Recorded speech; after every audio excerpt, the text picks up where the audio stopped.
সবাইকে বিজয় দিবসের শুভেচ্ছা। Happy victory day. 1971 সালের 16ই ডিসেম্বর অর্থাৎ আজকের এই দিনে দীর্ঘ 9 মাস রক্তক্ষয়ী যুদ্ধের মাধ্যমে পাকিস্তানি আগ্রাসনের বিরুদ্ধে আমরা পেয়েছিলাম মহান এক বিজয়।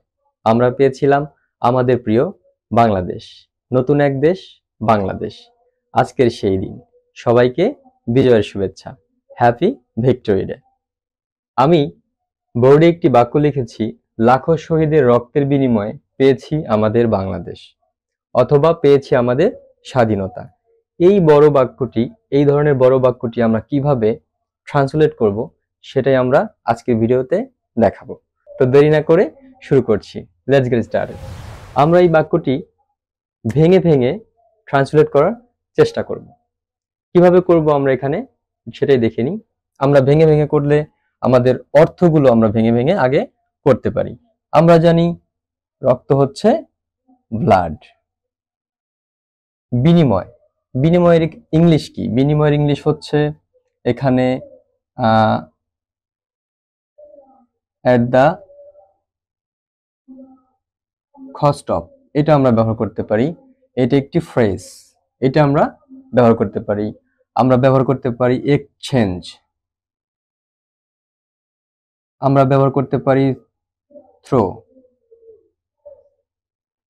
এটা আমরা বিনিময় অর্থে ব্যবহার করতে পারি। আর লাখো তো আমরা জানি মিলিয়ন, মিলিয়ন দিয়ে আমরা লাখো প্রকাশ করতে পারি, মিলিয়নস অথবা লাখো। যাই হোক, তো আমরা এখানে এই বাক্যটি কয়েকভাবে আমরা অনুবাদ করতে পারি। তো এখানে প্রথমে বলছি যে যেহেতু এখানে বলেছে যে পেয়েছি, লাখো শহীদের রক্তের বিনিময়ে পেয়েছি আমাদের বাংলাদেশ, এখানে পেয়েছি, এই পেয়েছি যেহেতু এখানে বলেছে, সেহেতু আমরা এখানে কি করতে পারি? প্রেজেন্ট পারফেক্টে ফেলতে পারি। কি করতে পারি? প্রেজেন্ট পারফেক্টে ফেলতে পারি। এখন এই পেয়েছি মানে কি? আমরা পেয়েছি। তাহলে আমরা জানি আমরা ইংরেজি কি? উই। আচ্ছা, এখন পাওয়ার ইংরেজি গেইন হতে পারে, পাওয়ার ইংরেজি গেট হতে পারে, পাওয়ার ইংরেজি অ্যাচিভ হতে পারে। যেহেতু এটা খুব সহজসাধ্য বিষয় না একটা দেশকে স্বাধীন করা, অনেক রক্তক্ষয়ী যুদ্ধের মাধ্যমে এটা স্বাধীনতা অর্জন করতে হয় বা খুব কষ্টসাধ্য বিষয়, সেহেতু আমরা এখানে অ্যাচিভ ব্যবহার করতে পারি। তাহলে আমরা কি লিখবো? উই হ্যাভ অ্যাচিভ, ভার্বের তৃতীয় form achieved. We have achieved hour Bangladesh. We have achieved our Bangladesh at the cost of blood. At the cost of blood of millions of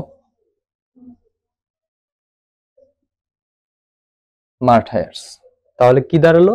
We have achieved our Bangladesh at the cost of blood of millions of martyrs.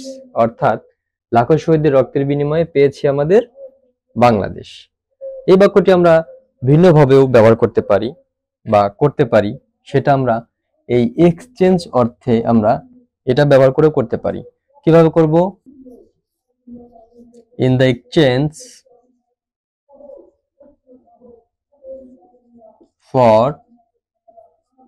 for the blood, in the exchange for the blood of millions of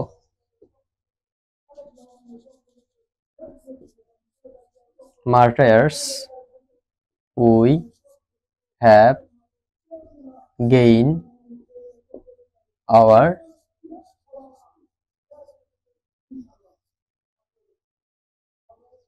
Bangladesh. In the exchange for the blood of millions of martyrs, we have gained our Bangladesh. আমরা এভাবে এটা translate করতে পারি। তাহলে এভাবে আমরা এই বড় বড় বাক্যগুলো এভাবে ছোট ছোট করে ভেঙে ট্রান্সলেট করতে পারি। তাহলে আপনারা কমেন্ট সেকশনে জানিয়ে দিন যে এই দুটি বাক্যের মধ্যে কোন বাক্যটি আমরা অ্যাপ্রোপ্রিয়েটলি ব্যবহার করতে পারি এবং কোন বাক্যটি ট্রান্সলেট করা আপনাদের কাছে ভালো লেগেছে। Thank you for watching. Thank you everyone.